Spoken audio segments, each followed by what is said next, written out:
You're listening to The Sound of Pursuit. I'm Hal Humphreys. I am John Nardizzi. John, man, it's been way too long. How you doing? I'm doing great. Good. From Chicago. What'd you go to Chicago for? I went with one of my clients, Victor Rosario, to celebrate his multi-million-dollar judgment. You got a wrongful conviction. You got to love that. Special week. That is awesome.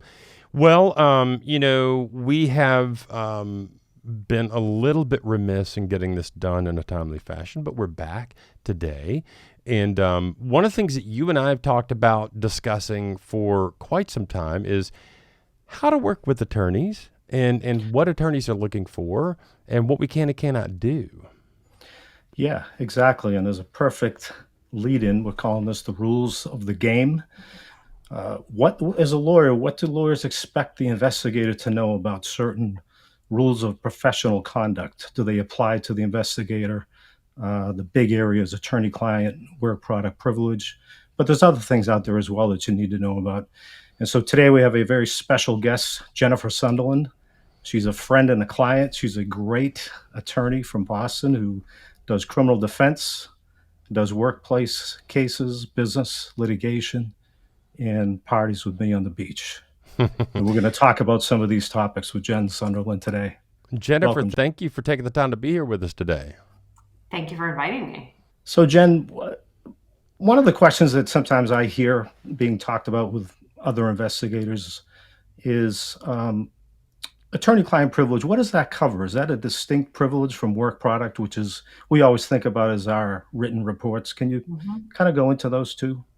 Sure. So I could explain it sort of the way I explain to my clients is that any conversations that my client and I have are protected by attorney-client privilege.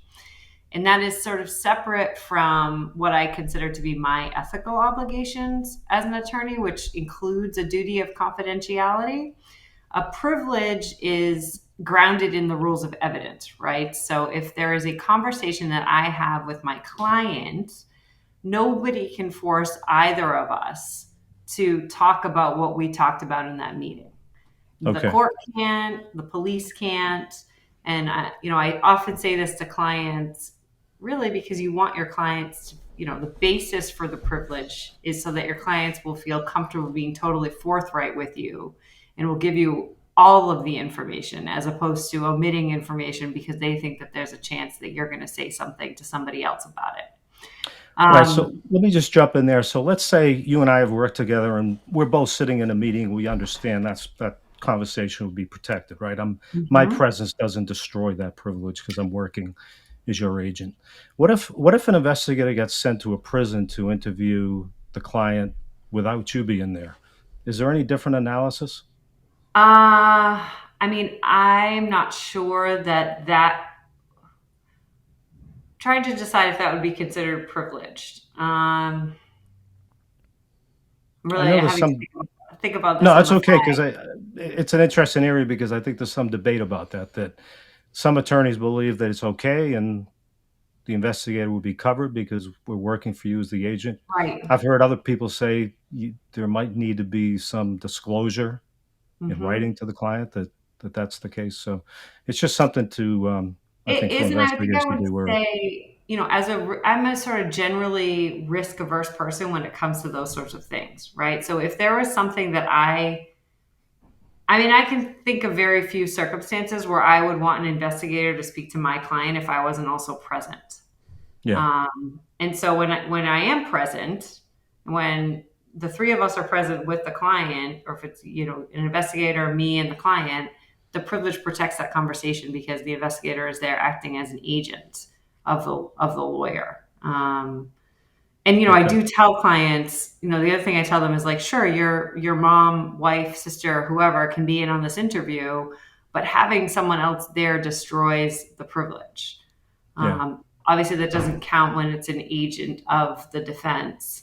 So I think that's a good question about what would happen if you went to see a client. And I suppose just to be cautious, I always want to err on the side of making sure that it was protected by making sure that I was there. Right. And Hal, she just raised a good point because you've seen this before, I'm sure, where you're speaking with a client and an attorney and family members are there. Mhm. How have you seen that handled with your cases? Usually, when that situation comes up, at some point when we start talking about the meat of the case, the attorney will say, "Hey, mom, dad, thank you for being here. Thank you for paying for your son's defense. You got to leave the room." Yeah. Yeah. Yeah. That's probably the best practice. And I think, Jen, you've done similar Yes, for conversations sure. Right. with family No, and very, I very tell people, gently, given that they're paying for the case, yeah, but yeah, no, you say like it's great that you're here. Thank you for being so supportive. And I think usually people understand that. Yeah. It does get a little bit tricky. Now, I will jump in real quick and say I have had attorneys that I work with will send me um, to a county lockup, to a local jail, to talk to the client on my own in a legal interview room, and they have made the argument that I'm an agent of the attorney. They have talked to the client about that, and they tend to think that that is protected conversation if I'm acting as an agent. It has never been tested. And the other interesting thing, like if you're working on a civil case, the rules of discovery are completely different and from my layman's point of view. On a criminal case, I mean, if a DA were to push to get the contents of a conversation I had with a client, most of the time, I think a judge would say, "Yeah, he's an agent." I think they would fall on the side of the attorney, the criminal defense attorney. I would certainly hope so, right? And I think it's hard to really see how, practically speaking, that would manifest. Although I I wouldn't put it past some prosecutors. I mean, I've certainly dealt with some prosecutors who I think um, would try something like that. Well, I mean, just real yeah. quick example. I'm on this. Actually, I'm not even on the stand. The attorney is cross-examining a witness, and he reaches over and grabs my investigator's notebook and holds it up when he's talking to the witness, and the DA says, "Your Honor, we need that in evidence." Like he felt like the attorney had exposed it to being drawn into evidence, and the judge immediately said, "Yeah, no, we're not doing that." But the DA, I mean, some DAs will try anything they can to get at privileged conversations. Right. And I think this kind of comes up in the context of, like, do you write everything down? Do you give a Yeah. report as an investigator, right? That's almost always a conversation. Mm-hmm. Yeah. Um, And this is a great segue into the kind of the next point is, work mhm. product and written reports. So maybe we can talk about that because, Hal's given the example of written notes and an overly aggressive DA holding up the notes like this might be, I think I need this, it's discoverable. And if it's just also just a jury tactic to maybe suggest that there's something sinister about the fact that the investigator took notes and they weren't turned over. But Right. Jen, maybe we can talk about in Massachusetts kind of how we handle witness interviews with witnesses that we're going to use versus not use, written Mhm. reports versus oral reports. Can you kind of go into that broad topic a little bit? Sure. So I was trained in the public defender's office here in Massachusetts. And we had, like, I'm sure other public defender's office, we had staff investigators. And there was a period of time where our investigator did a report every time. But the DA's office, at some point, I think in the county where I worked, got wind of that. So they started filing discovery motions for reports. And look, the rules of discovery legally in state court in Massachusetts permit and allow for some reciprocal discovery, meaning you have some discovery obligations as a defense attorney. You don't have zero obligations. But the way that we ended up addressing that was, don't take notes or make a report until I ask you to. Mm-hmm. Or you can take notes, but then let's have a conversation about it, because the conversation with the investigator, agent, and the attorney is protected by the privilege, right? That covers the client. Right. Um, and the written notes are work product, right? So they're also theoretically covered. I think when it comes to something as formal as a report, Um, Even though we're just calling it a report, the idea is that, like, if, in Massachusetts, the rules of discovery require disclosure of statements of witnesses. So if you're an investigator and you've written a report that includes statements of witnesses, the defense attorney has an obligation under our rules of criminal procedure to theoretically turn that over if you've memorialized the statement. And so I think the strategy, like at least the strategy that I try to use, is talk to me about what the witness said before we commit anything to writing, and before we write a reporting that says, like, interview with so and so, because it does mean that we have some obligations to turn that over, especially if the witness is going to be called by us, Right. and And, not something that's known to the prosecution. and Hal, do you have a similar rule? Because I know you work in Tennessee and also Texas. How's that handled in those jurisdictions and other ones you've worked in? I've honestly never come across that, although I'm not an attorney, so I don't know what the specific rules are. I do know that most of the attorneys that I work with like for me to record my conversations with the witnesses. I will oftentimes get those transcribed and put together a packet for the attorney so that they can then review that interview in a written form and see what they want to do and what they don't want to do. In Tennessee, working with the federal defender's office, the conversation always comes up right up front. What do we memorialize? What do we not memorialize? Because they're a lot more cautious about the long-term implications of having things written down. From my perspective, I like to have the recordings just because it protects me from a witness saying, he offered me $500 to say X, Y, or Z. I've actually had that exact thing happen, and having the recording saved me and the attorneys. But in Texas and Tennessee, I have never once seen a situation where the defense had to provide discovery of that nature. That's interesting. So you can see the big differences in jurisdictions, number one. And then what about civil cases too? We're mostly focused on criminal. What about civil cases? If you interview witnesses, Jen, on a civil case, do you want everything in writing, and do you have to turn those over typically to the other side? That's a good question. Civil cases are a little bit different because they're sort of like not standard discovery, right? The written discovery process is what you ask for is what you get, as opposed to in the criminal context, it's governed by, at least in state court, it's governed by a rule. I tend to be more okay with reports in the civil context because that stuff will come out in the discovery process. The discovery process is more wide ranging, and frankly, the consequences aren't as significant, right? So I think when you're dealing and on that idea too, the only times I've ever had written reports, usually it's work product and it has not been turned over, my interview with a particular witness, unless the witness is going to be called.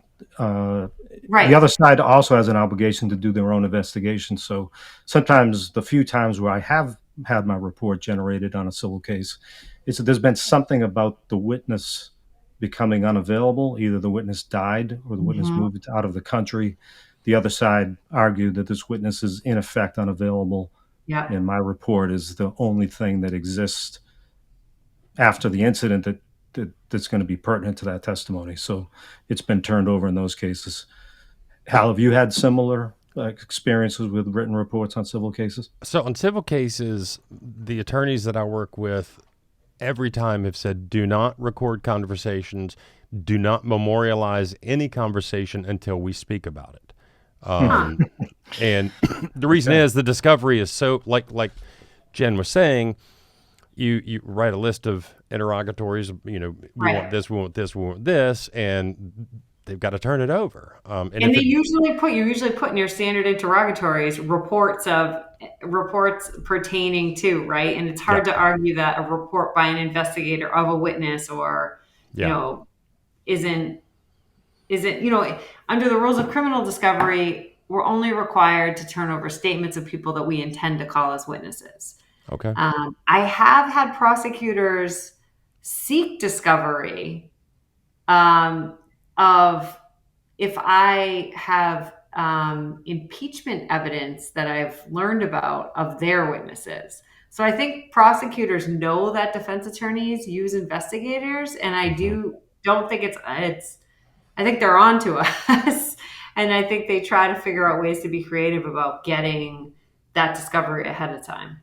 yeah, yeah, um, yeah. I mean, the interesting thing, and I think this really illustrates the point that as an investigator, you can be a thoroughly competent investigator, but part of competency is knowing the rules in the various jurisdictions. So if I'm up in Boston working with Jennifer and John on a case, I need to talk to Jennifer in detail about what she wants me to do and not do, because those rules are different than I'm used to dealing with. And I think that's part of general competency. Yeah, I think you can see from our examples that it really does vary quite a bit, not only from jurisdiction to jurisdiction, but the case type. And I know we're running close on time, and there's one other area I'd really like to get Jen's input on, because Hal, it's something that you and I have talked about in particular, because investigators going out and contacting witnesses. And Jen, Rule 4.2, communication with a person represented by counsel. Can you explain how that pertains to an investigator talking with a witness who might be represented, what they should be aware of? Well, I mean, that you just say something to make an attorney's blood pressure go up, right? Because it's a big rule for attorneys that you cannot have contact with the person who is represented, right? It's almost regarded as approaching the level of cardinal sin to do that. Right. So I always make sure I wouldn't ask an investigator to go talk to somebody that I knew to be represented without checking with that person's lawyer. Yeah. And the scenario that I'm sort of steering this conversation toward is I have had questions from people, and I've had examples given in conferences where people say, well, what if you're doing an undercover investigation? Some people have argued that does not apply. I think that's absolutely incorrect. I think it's almost exactly really the thing that. risky, and you're compromising whatever information that you might be getting from that investigation. I Right. mean, I can't even imagine that. Well, that again, you're an agent. I'm sorry, an investigator is an agent of the attorney, and you're putting yourself at risk, and you're also really putting the attorney at risk in terms of, if you get anything helpful, you won't be able to use it because the other side was going to talk about deception being used to secure information. And you're putting yourself in a position where you're going to run afoul of the ethical rules, which most attorneys are going to be very concerned about. Right. Yeah. So I think that if anybody harbors any thought that is not going to be, that approaching somebody under a pretext in a situation where they have an attorney, they're working for an attorney, that they need to be disabused of that. Al's just shaking his head. Yeah, I mean, here's the thing. Example, I'm in Texas. I go to talk to this witness. This guy he's in a motorcycle club, which is what the ATF would call a motorcycle gang. This guy, when I get up to the house, his shirt's off. He looks like a bear. He's tattooed up. He's just nice as he could be, super nice. And we have this, 3-minute conversation where I tell him who I am, what I'm doing, all this. And then about 3 minutes into the conversation, he goes, well, my lawyer says so-and-so. And I'm like, I'm going to stop this interview. Yeah. And I went back I said, he wanted to keep talking. I said, no. Yeah. Be quiet. I went back to the car, called the attorney, and we got his attorney on the phone and dealt with it right then. And it became a real sticky thing between the attorneys, but we didn't know he was represented. Right. And that's the other thing too. I think, like, frankly, as an investigator and even as an attorney, if you think that there's an inkling that the person might be represented, it's really not that difficult to confirm that information. Right. And the first question could maybe be, "Oh, do you have a lawyer?" And it doesn't even have to be a lawyer if it pertains to that case.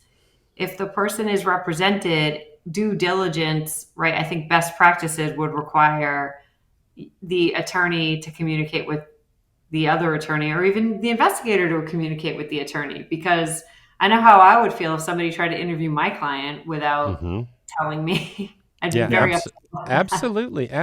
I mean, and I had a person that was coming out of the federal probation office that wanted to be a private investigator, and they said, "Well, I can go to this hair salon and pretend to be a client and get information from them." I'm like, no, that's not okay. I mean, especially in the criminal defense world, and that's where I live, I want to tell the witness who I am, what I'm doing, what attorney I'm working for, and who they represent. And I want to get that out up front. I want to be very clear when I say I'm a private investigator. I don't want them to misunderstand that at all.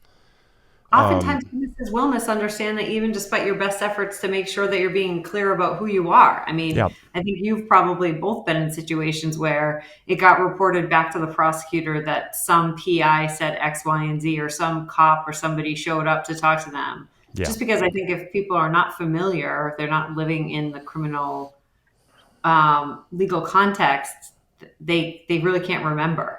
And they might be on mistake, but it behooves you as an investigator to be explicitly clear and direct about your position.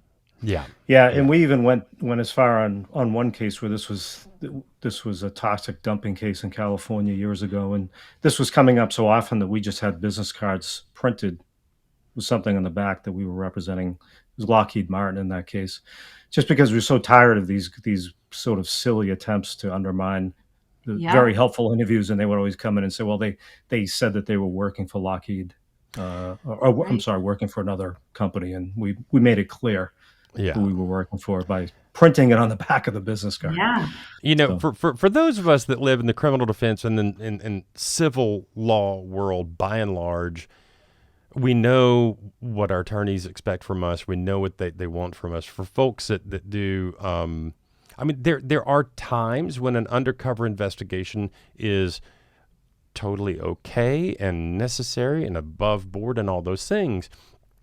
But I think most of us in the PI world are going to be working for an attorney, and we're going to be representing that attorney in a specific case. And we've got to be really careful, because if I step outside the bounds of Jennifer's ethical, parameters, like she said, not only do I get myself in trouble, that's not the real issue. I'm going to get her in trouble. Right.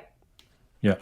Right. And I think that's kind of maybe the final thing for everyone to take away is just keep that communication open on these cases, because you have to look at the jurisdiction, you have to look at the rules, the type of case, and if you do run afoul of a situation where you are talking with a witness, communicate right away with your lawyer, get the other lawyer on the phone, and straighten it out right there. Don't let that interview go beyond. And I would say try to have these conversations with the attorney up front. I mean, I think probably some attorneys, either I think some very experienced ones and especially some inexperienced attorneys may not exactly know how to use investigators. So I think it's beneficial for you as an investigator to ask more questions and make sure that the parameters of the assignment are very clear to both sides, rather than thinking, "Oh, the attorney wants me to do X," and then going over a line that you may not have been aware of. Yeah, and look, it falls into scope of work, defining the scope of work up front and the parameters. And look, guys, we all know this. There are attorneys out there that will ask an investigator to do something that they know is wrong, that they know is, against their ethical code, that is quite possibly illegal. Mm-hmm. As investigators, we've got to pay attention to those things too. But I think we just came up with the topic for our next podcast with Jennifer, which is attorneys. How do you use an investigator? Oh yeah, that's a great topic, actually. All right. Well, This was great, Jen. I really appreciate you taking time after your busy day in court and answering some of these very practical and very, very, very important questions for investigators to know, because there's a lot of mistakes made, I think, in this area. And the damage that can be done to not only the lawyer, but also the investigator and the client, it's severe. So I hope everybody takes something away from this discussion. Hal, any thoughts about next week besides that great topic you just raised? I think we're going to have to give Jennifer a little bit of time to come back to another podcast.